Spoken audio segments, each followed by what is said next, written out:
Paano magpalit ng door closer ng patch fitting door? Ang pinto ba ng opisina nyo ay parang ayaw na magsara, tapos para kahit anong tulak mo ay ayaw pa rin magsara? Di door closer ang sira niyan, di tawagin mo na si Jojo. Madali mo lang siyang ma-reach out. Tawagan mo lang sa kanyang cellphone number o kaya sa kanyang personal na account sa Facebook. Ang brand pala ng kanyang door closer ay GMT. Tapos yung code niya po ay 818. So, nakabili na ako ng door closer. Simulan na natin yung pagpapalit.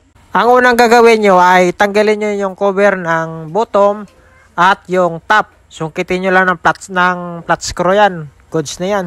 Huwag nyo palang kalimutan yung Allen wrench nyo at yung glass sucker dahil yan yung pinaka-importante na tools na gagamitin natin.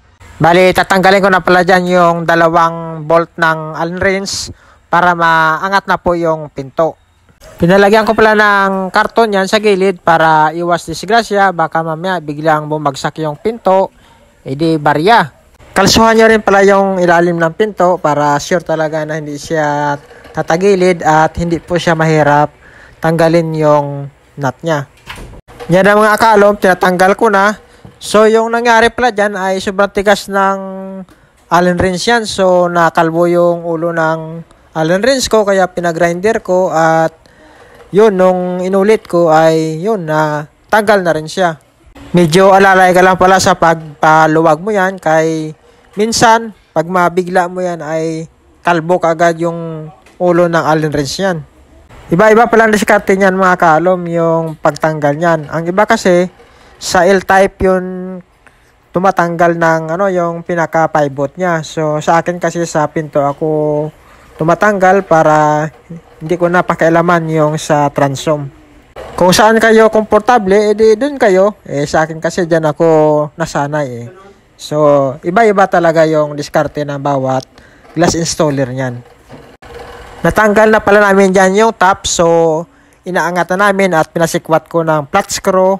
Ang nangyari po ay kinalawang po yung bottom. So, binaklas ko na lang yung dalawang tornilyo na Allen wrench sa baba para madaling matanggal kasi kinalawang na po yung pinaka bottom niya po Natanggal na pala namin yung pinto niyan tapos nilagyan po namin ng sapin na kahoy dun sa gilid at pinasandal po namin. So wag yung kalimutang lagyan ng sapin yung pintuan nyo baka maganda durog-durog.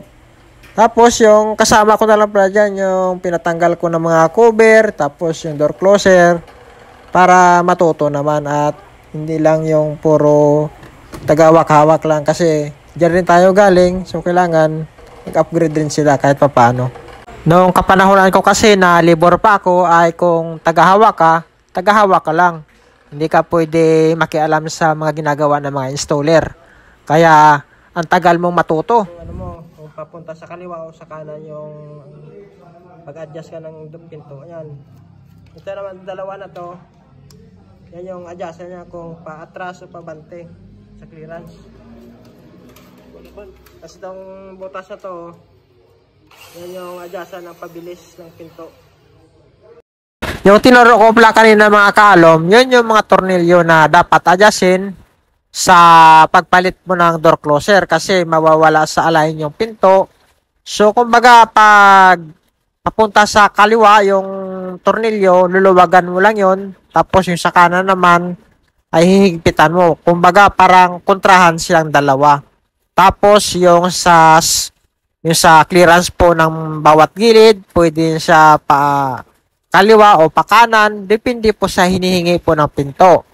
Tapos yung sa pagpantay po, pwede rin siyang palabas o paloob. Kumbaga may dalawang tornilyo kaagad na kontrahan niya yung tinuro ko kanina para mabilis yung pong matandaan. Inalagyan ko pala ng dalawang tornilyo yung housing ng door closer para matibay po siya at hindi po siya paalog-alog. Ang tip ko naman sa mga baguhan ng mga installer, kung gusto nyong mas maging biyasa pa kayo sa pagkabit ng patch fitting door, ay pumasok kayo sa mga malalaking kumpanya na gumagawa ng mga ganyan. Kasi dyan talaga kayo mahahasa at paiba-iba kasi mga diskarte niyan. Kumbaga, mangunguha ka lang ng diskarte doon at least matuturuan ka nila. Kasi may mga installer naman na kailangan marunong ka rin kasi makisama. Kasi pag wala kang pakisama, ay hindi ka talaga tuturuan. Kailangan pakisamahan mo sila sa baso. Kaya share ko lang, nung ako'y labor pa lang ay manginginom talaga ako ng alak kasi yung installer kasi, yung mga tao, tuturuan ka lang yan pag lasing na. Pero pag hindi po lasing, hindi kayo tuturuan. Swerte ngayon yung mga bagong installer dahil mayroon na silang YouTube, may Google na sila, at hindi na sila mahirapan.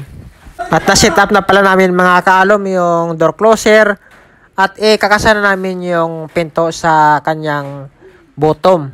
Nilalagyan na pala namin ng glass sucker para pag mag-usod-usod ay may paghawakan kami at madali lang itulak-tulak. Tapos yung pinto po ay ilagay na namin sa tamang clearance yung kanyang lapad para swak na po at ikakasan na lang at i-screw. Sa pagkasa mga kaalom ng pinto, dapat po ay alala lang kayo dahil napakasilan po yan. Kunting untog lang po yung kanto niyan ay siguradong wasak po yan yung pintuan nyo po. Ang kahinaan kasi mga kaalom ng tempered glass ay yung 4 na kanto niyan. Dahil kunting untog lang yan ay sabog po yan yung glass nyo po. Kaya yung mga ganyang gawa mga kaalom ay medyo pricey po ng konti yan. Kasi po pag ang pinaka-risk dyan, kung mabasag po yun yung glass ay sagot po yan ng isang installer. At nabalik ko na po mga kaalom yung allen wrench ng bottom at yung top. So ititisting na po yun kung may sabit po yun sa mga tiles niya at yung bilis ay tama na. So yun, swabe.